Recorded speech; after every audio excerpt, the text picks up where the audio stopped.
I was born with a gilded tongue. Whatever I speak becomes truth. When I was still learning to string sentences together, I babbled that my father would strike it rich. He picked a lottery ticket on a whim that same night and walked away with $100 million.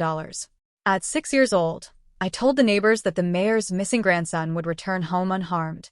The next morning, someone found the boy safe near the old mill, dirty but breathing.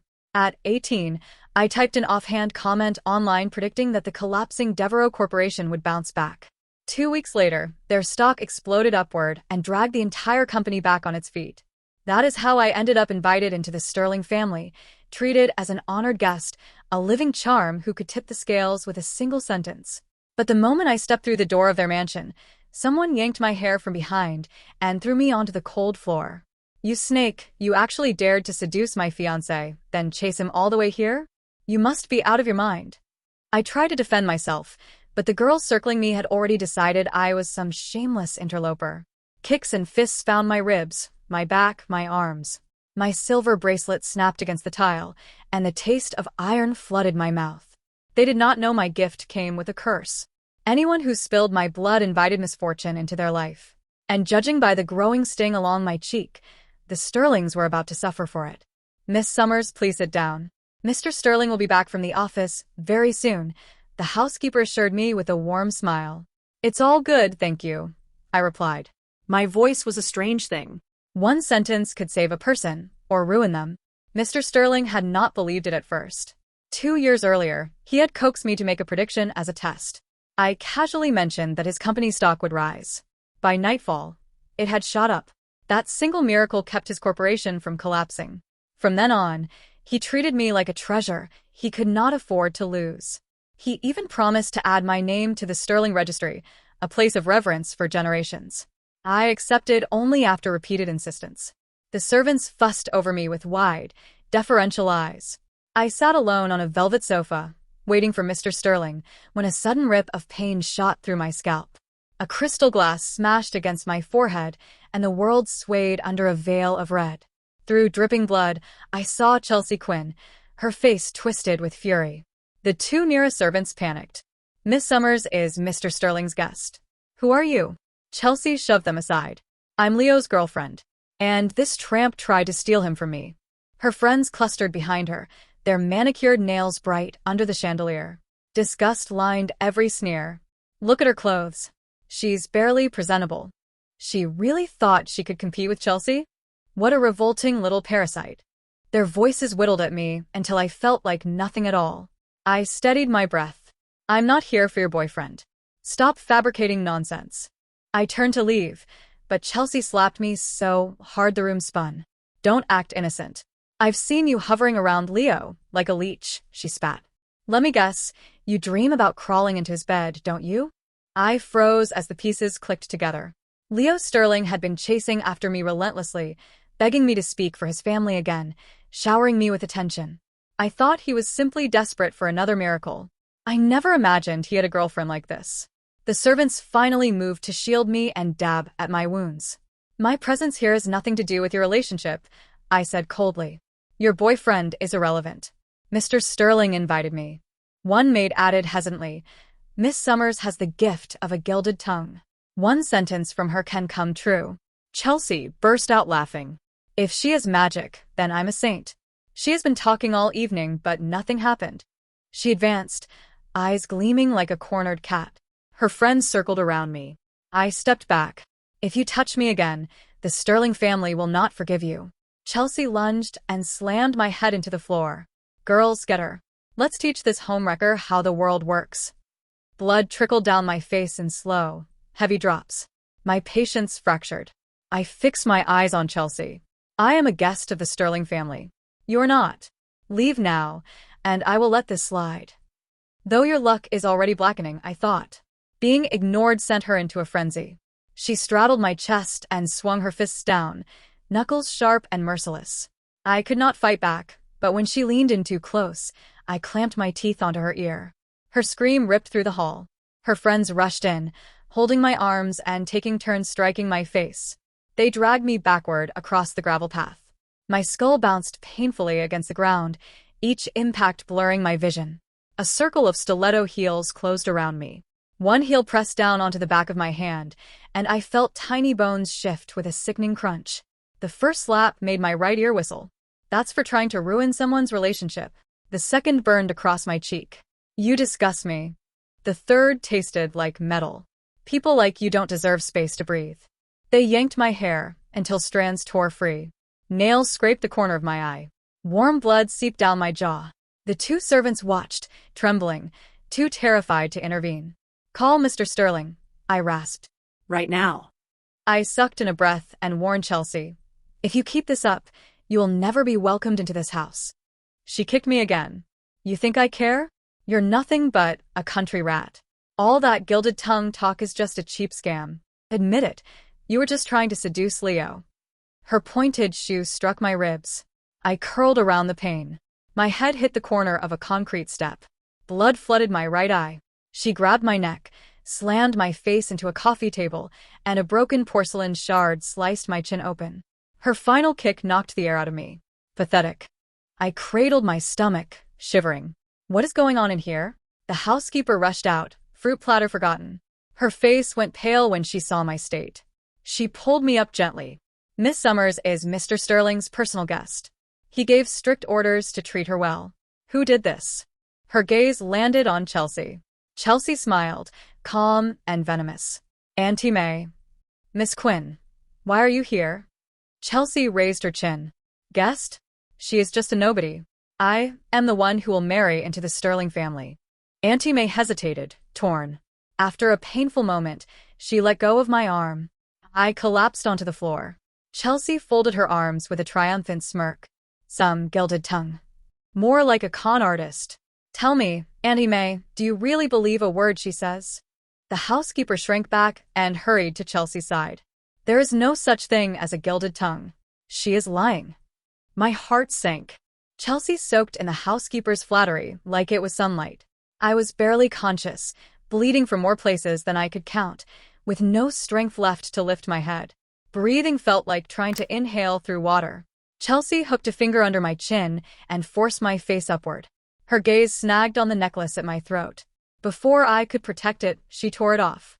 The chain dug into my skin, leaving a burning red welt. Give it back, I rasped. My voice sounded like it belonged to someone dying. That necklace was the only keepsake I had from my mother. Give it back, I repeated, desperation scraping my throat raw. I tried to grab it, but the girls restraining me hammered me down instantly, their knuckles cracking against my ribs. Chelsea dangled the necklace between two fingers. Is this little trinket really that precious to you? Her smile sharpened. I could return it. All you have to do is kneel. Beg properly, and I might consider it. Hatred surged through me, hot and electric. My fingers curled into fists. She inspected the necklace with disgust. Actually, maybe you don't want it that badly. She lifted her arm as if preparing to toss it aside. I'll kneel, I whispered. The words sliced out of me like a surrender I did not have to give.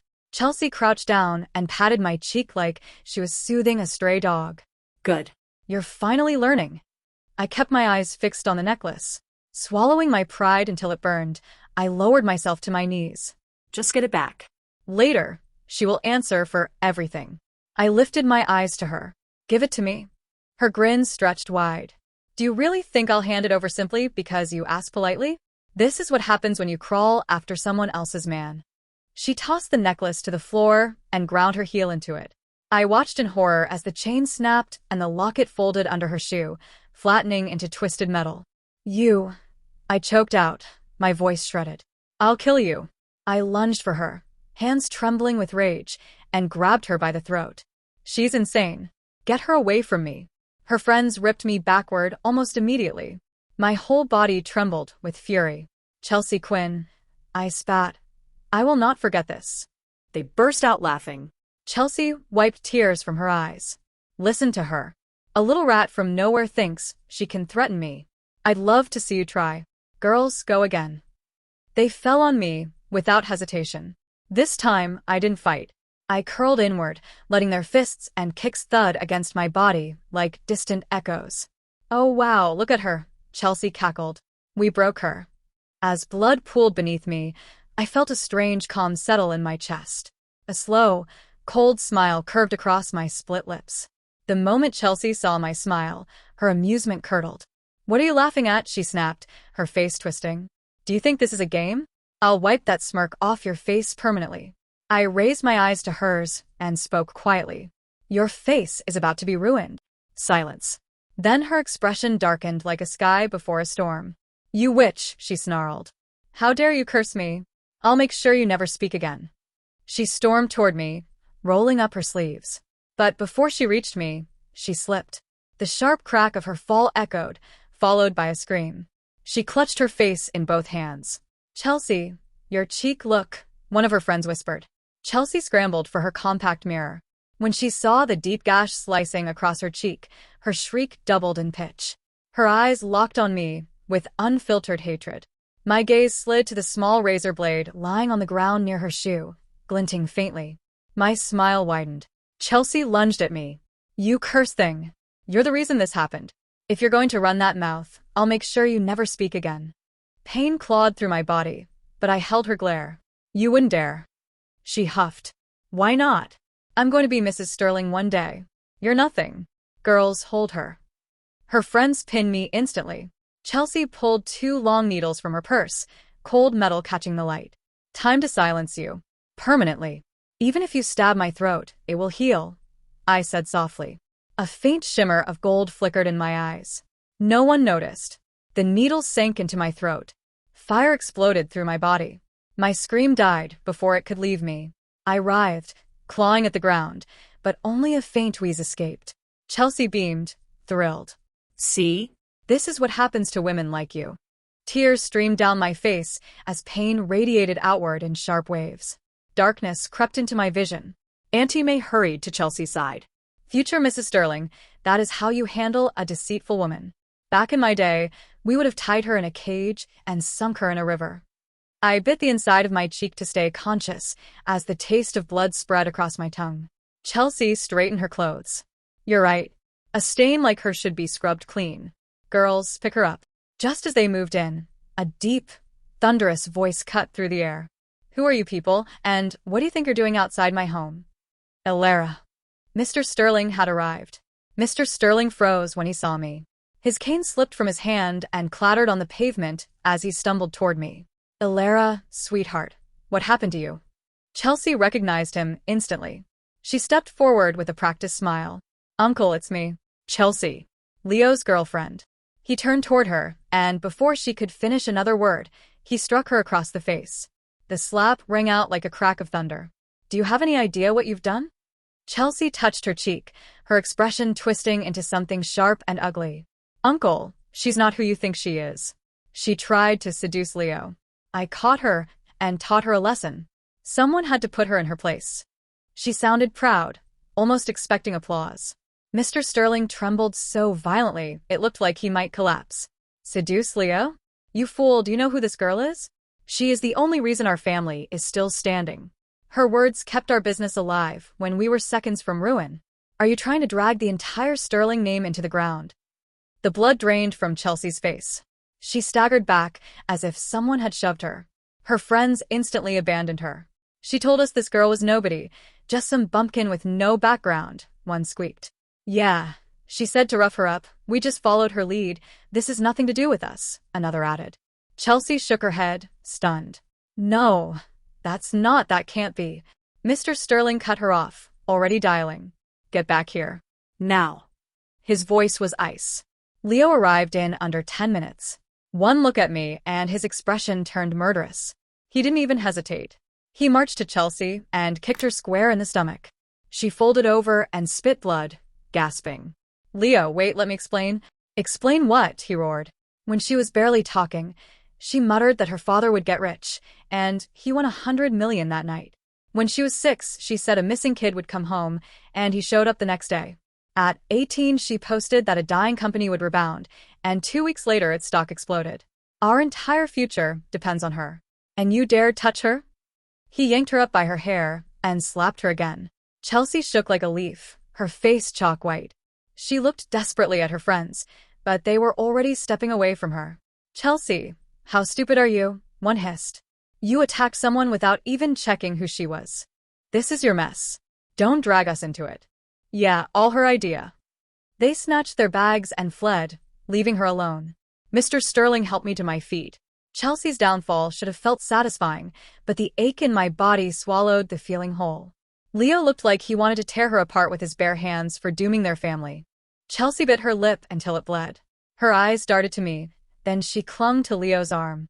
Leo, she can't talk anymore. Leo froze, then slapped her again.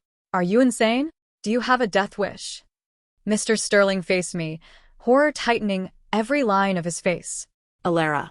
Tell me she's lying. I pressed my lips together and nodded. Chelsea seized the moment. Leo, I know I acted out of jealousy. I know I was wrong.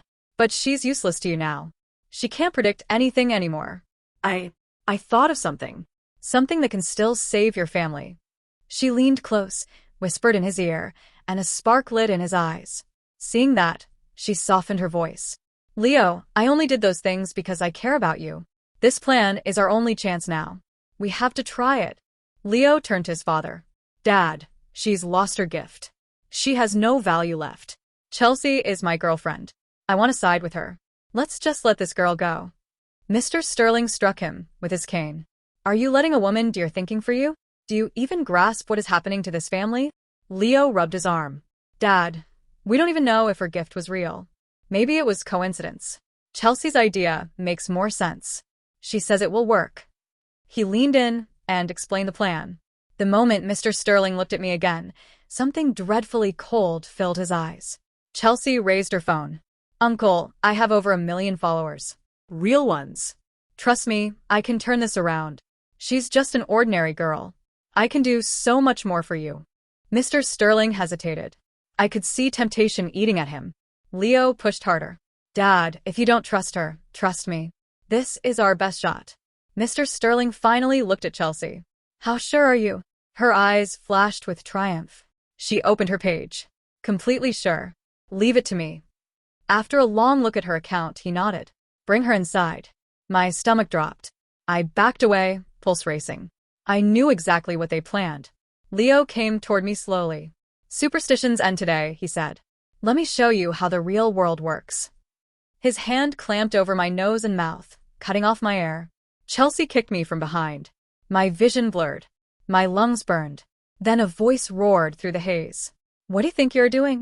My dad. He had finally returned from his trip. He ran to me and scooped me up, panic written all over his face. Ellie talked to me. Are you hurt? The moment I saw him, the last of my strength slipped away. Darkness swallowed everything. I woke to the sharp scent of disinfectant stinging my nose.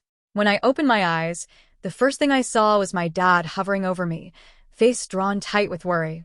The second he noticed I was conscious, he shouted for a doctor. After a long examination, the doctor finally left. The moment the door closed, everything I'd been holding back snapped. Hot tears rolled down my cheeks. Dad was always away on business, gone for weeks or months at a time. If he had been home, none of this would have happened. He pulled me into his arms, guilt thick in his voice. Ellie, I should have been here. I swear I'll make every single person who touched you pay. My throat hurt, but I could talk again. What happened to them? He poured me a cup of warm water and sighed. Your throat was badly injured. Then it healed all at once. The doctors don't understand it. I stayed silent. Dad unlocked his phone and handed it to me. Look. Chelsea's face appeared on the screen. She was live streaming. Right after I got you here, they went online and pinned everything on you, Dad said quietly. On the live stream, Chelsea cried pretty tears, her voice trembling with practiced fragility. I treated her like a sister, she sniffled. I never imagined she'd go after my boyfriend.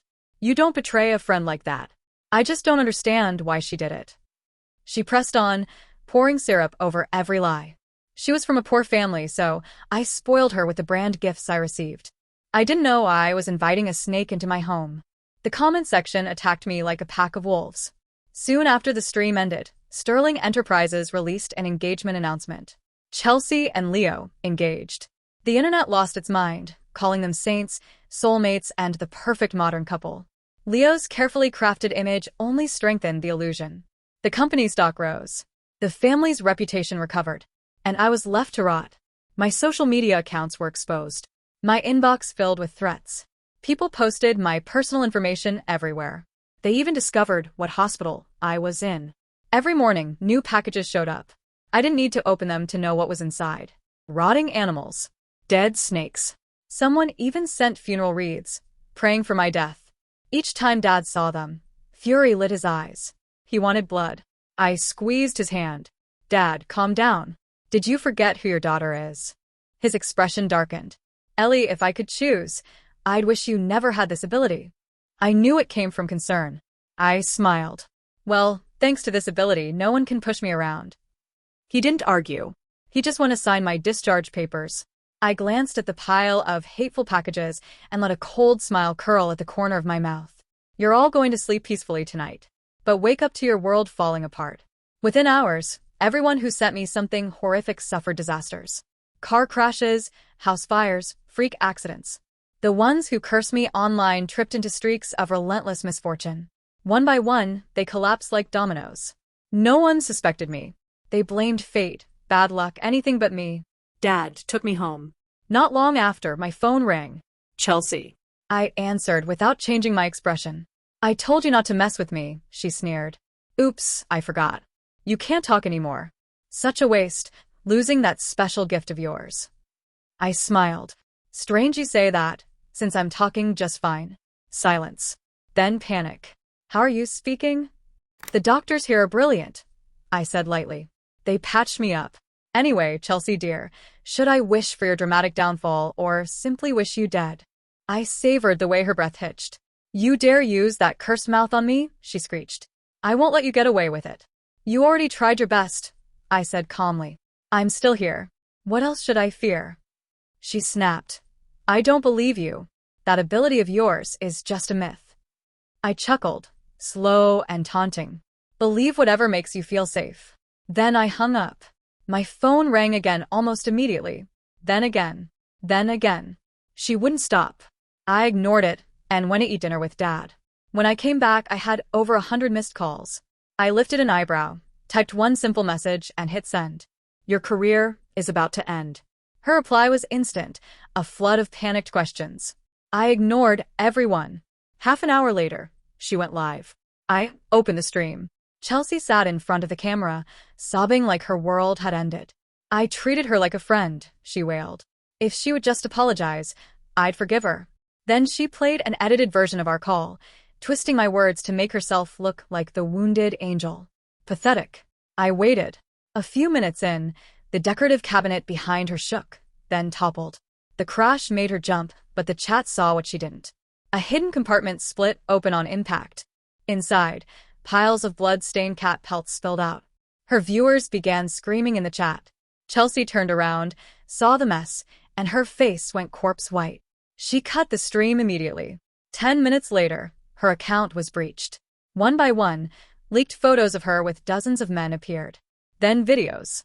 Footage of her tormenting and killing animals. The sweet influencer mask shattered in seconds.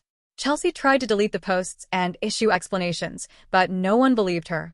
Everything came from her verified account. The scandal spread like wildfire. Within an hour, she was the top trending topic for all the wrong reasons. She tried to pay to scrub the story, but every time her team attempted to log in, their devices shut off or froze. By the time they regained access, the damage was irreversible. The entire world had seen what she truly was. Chelsea Quinn vanished from the internet, forced to make all her accounts disappear. I was halfway through dinner when my phone rang. The number was unfamiliar. The moment I picked up, Leo Sterling's inflated voice blasted through the speaker. I'm almost at your place. You'd better be outside waiting to welcome me. I tilted my head. What exactly do you want? Don't act stupid, you bitch. You should feel honored that I'm lowering myself enough to see you. His tone dripped with self-importance. I smiled faintly. How touching. He didn't catch the sarcasm. I'll inherit this sterling fortune someday, so I don't buy any of that cursed nonsense. Behave yourself, and maybe I'll let you scrub floors in my mansion later. I didn't bother hiding my boredom. You're on the road to my house right now, aren't you, Leo? He froze. How did you know? A slow smile curled at my lips. Careful out there. Today's not your lucky day. I hung up on him. Leo never arrived. Later that evening, Dad came home practically glowing. Sweetheart, I've got excellent news. Want to hear it? His excitement was contagious, so I nodded. Tell me. He ruffled my hair. Remember the family that dared to hurt you? The Sterlings? Turns out their golden boy had a bit of a mishap. One of his fiancé's anti-fans hit him with a car. He lived, but, well, let's just say a very important part of him didn't. Dad clicked his tongue. And it gets better. Old man Sterling, who had Leo so late in life, apparently fathered another son years ago. So the board immediately pushed that boy forward as heir. Leo's been kicked out of the succession. Their entire circle is laughing at them. I had seen the reports. Mr. Sterling publicly replaced Leo with a newly discovered son. Leo snapped.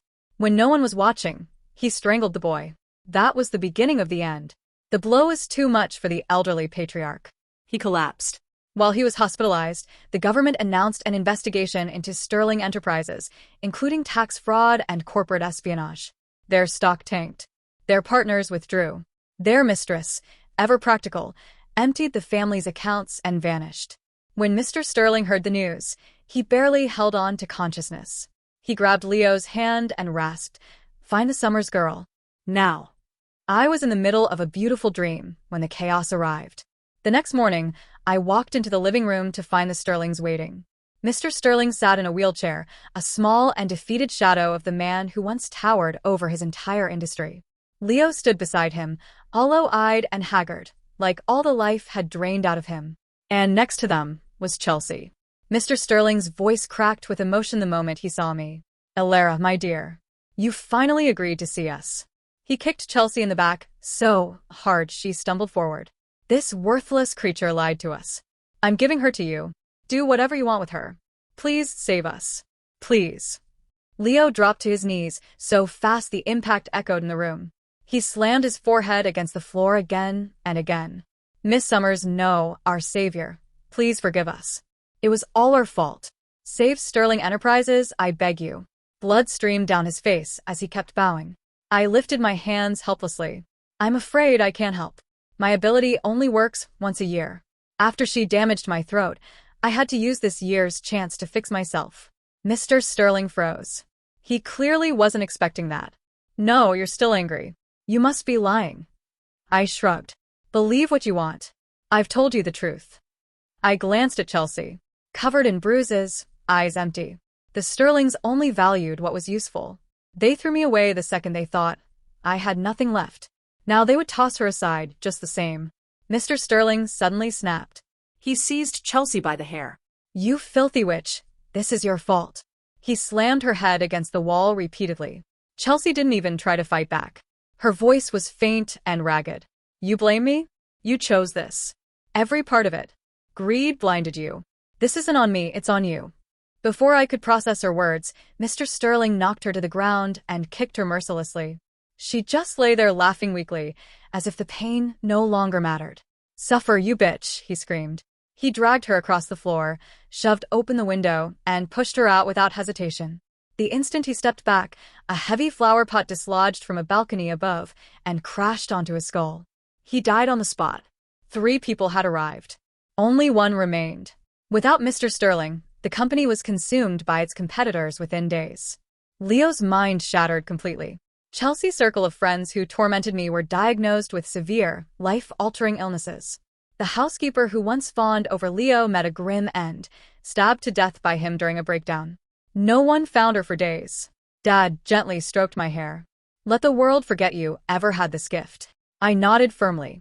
"No one will ever know again." Everyone who hurt me had fallen. They all feared my gilded tongue, but very few understood the curse it carried.